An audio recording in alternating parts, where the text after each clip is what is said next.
Oke, baik. Bismillahirrahmanirrahim. Assalamualaikum warahmatullahi wabarakatuh.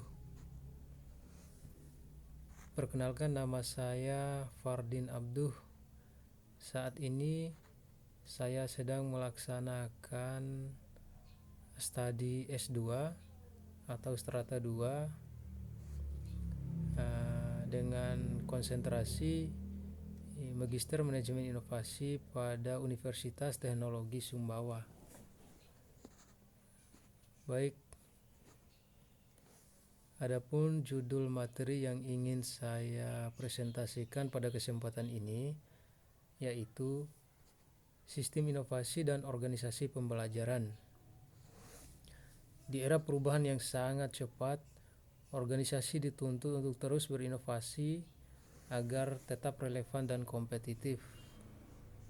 Sistem inovasi adalah salah satu mekanisme yang memungkinkan individu, kelompok, dan organisasi menciptakan serta mengembangkan ide-ide baru menjadi solusi yang bermanfaat. Inovasi dapat berupa produk, layanan, proses kerja, maupun model bisnis yang lebih efektif.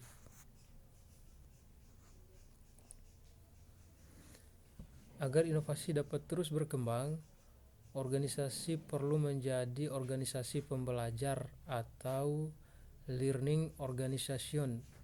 Organisasi pembelajaran adalah organisasi yang secara terus-menerus meningkatkan kemampuan anggotanya untuk terus belajar, berbagi pengetahuan, dan beradaptasi terhadap perubahan zaman. Dalam organisasi pembelajaran, kesalahan tidak hanya dianggap sebagai kegagalan, tetapi juga sebagai sumber pembelajaran. Jadi karyawan didorong untuk berpikir kreatif, berkolaborasi, dan mengembangkan keterampilan baru. Misalnya contoh, perusahaan yang rutin mengadakan pelatihan, berbagai pengetahuan, serta manfaat teknologi digital untuk mendukung pengambilan keputusan yang lebih baik dan lebih tepat. Dengan menggabungkan sistem inovasi dan budaya belajar yang kuat, organisasi dapat meningkatkan kinerja, menciptakan nilai tambah, dan menghadapi tantangan masa depan dengan lebih percaya diri. Karena pada akhirnya, organisasi yang terus belajar adalah organisasi yang akan terus berkembang dari masa ke masa.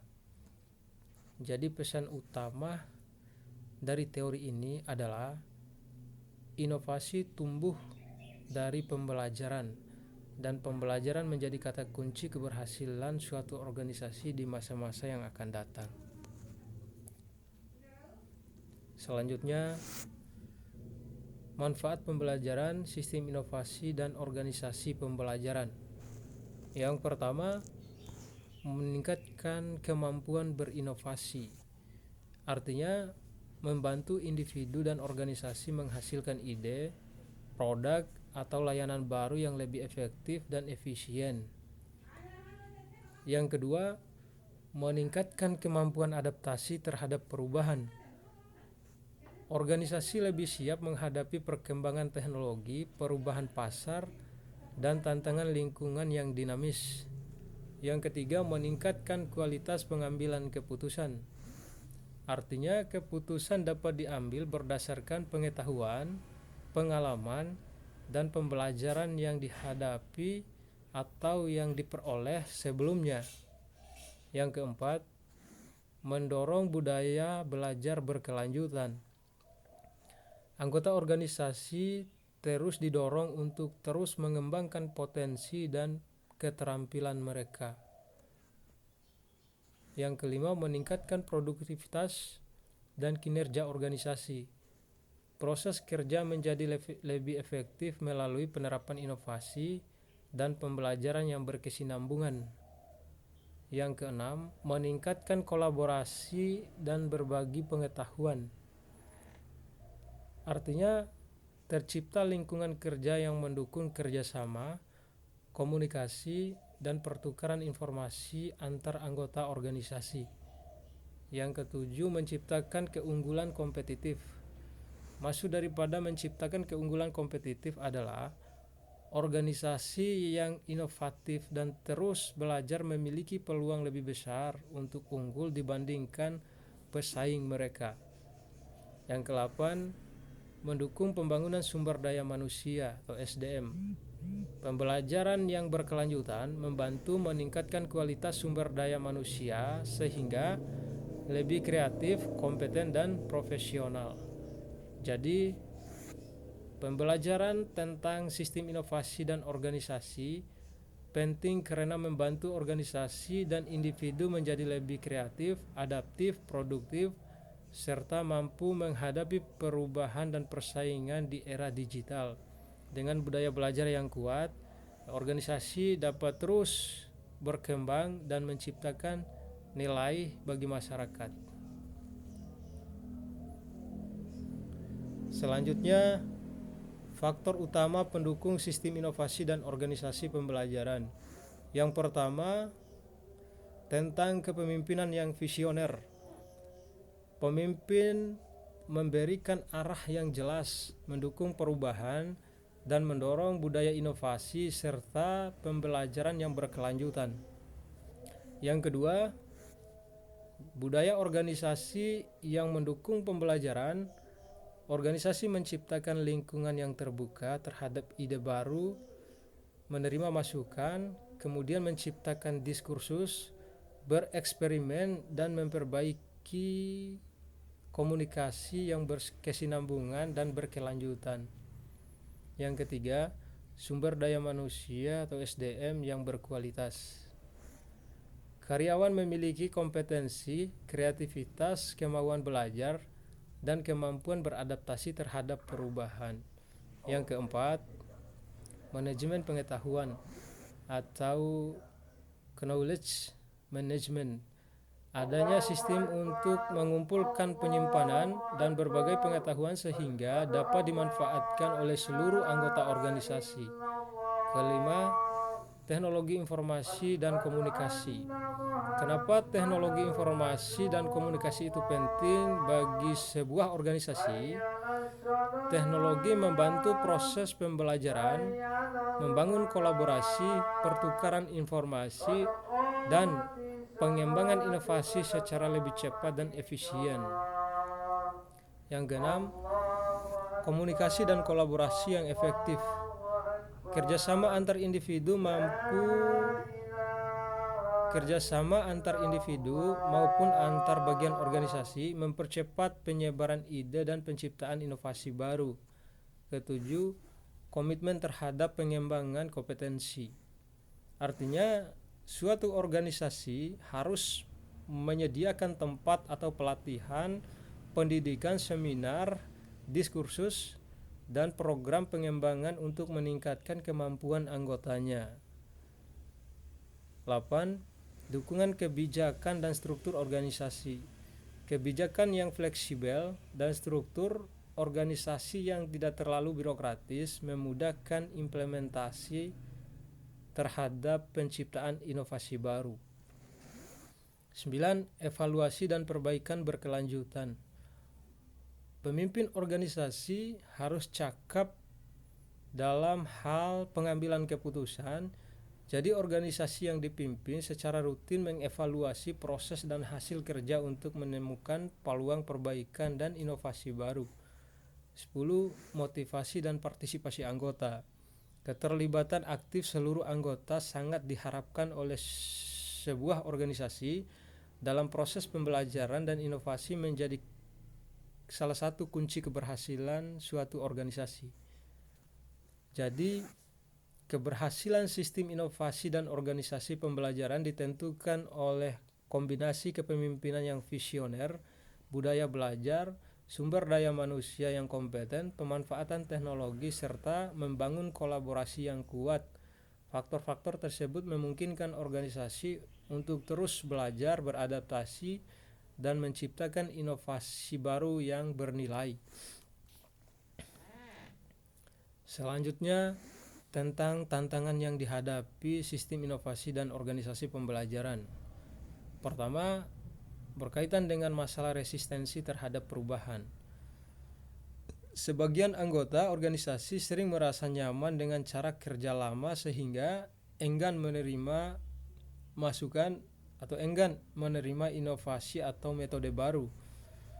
Yang kedua, budaya organisasi yang kurang mendukung.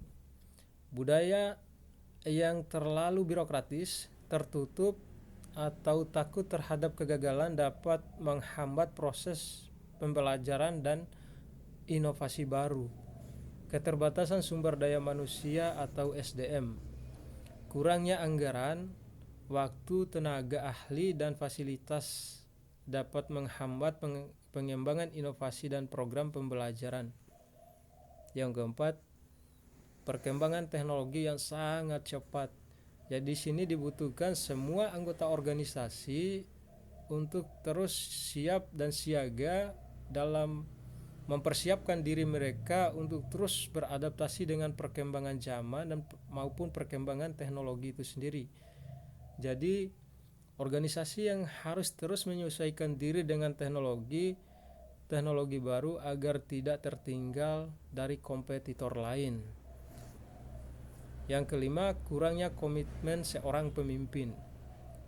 Jadi di sini dalam hal melakukan pengembangan suatu organisasi dan menciptakan inovasi baru, hal yang paling penting dan sangat dibutuhkan adalah bagaimana seorang pemimpin itu memiliki komitmen yang kuat dalam memimpin suatu organisasi, agar bagaimana supaya inovasi dan pembelajaran tidak sulit berkembang jika mendapat dukungan dan teladan dari pemimpin organisasi. Yang keenam, rendahnya kemampuan dan kompetensi sumber daya manusia atau SDM. Artinya, keterampilan yang belum memadai dapat menghambat penerapan inovasi dan adaptasi terhadap perubahan zaman.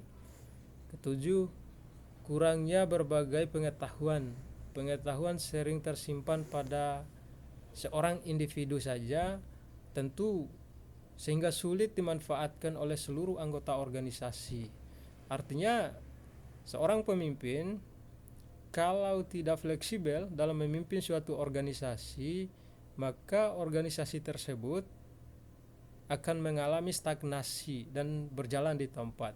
Maka dibutuhkan kecakapan seorang pemimpin untuk membawa suatu organisasi ini supaya bisa beradaptasi, berkolaborasi, lebih utama terkait dengan masalah teknologi ini supaya mereka bisa menyesuaikan diri dengan perkembangan zaman. Yang ke-8, ketidakpastian dan risiko inovasi. Artinya tidak semua inovasi berhasil, jadi organisasi harus terus siap menghadapi kemungkinan kegagalan dan kerugian. 9, persaingan yang semakin ketat. Jadi organisasi dituntut untuk terus berinovasi agar tetap kompetitif di tengah perubahan pasar dan kebutuhan pelanggan. 10, kesulitan mengukur hasil pembelajaran dan inovasi. Artinya dampak pembelajaran dan inovasi seringkali baru terlihat dalam jangka panjang sehingga sulit mengevaluasi secara terus-menerus atau secara langsung. Jadi poin penting dari pembelajaran ini adalah tantangan utama dalam sistem inovasi dan organisasi pembelajaran meliputi resistensi terhadap perubahan, keterbatasan sumber daya manusia, perkembangan teknologi yang begitu cepat, serta kurangnya budaya belajar dan dukungan organisasi. Untuk mengatasinya diperlukan kepemimpinan yang kuat, visioner, budaya kolaboratif, dan komitmen untuk terus belajar dan berinovasi.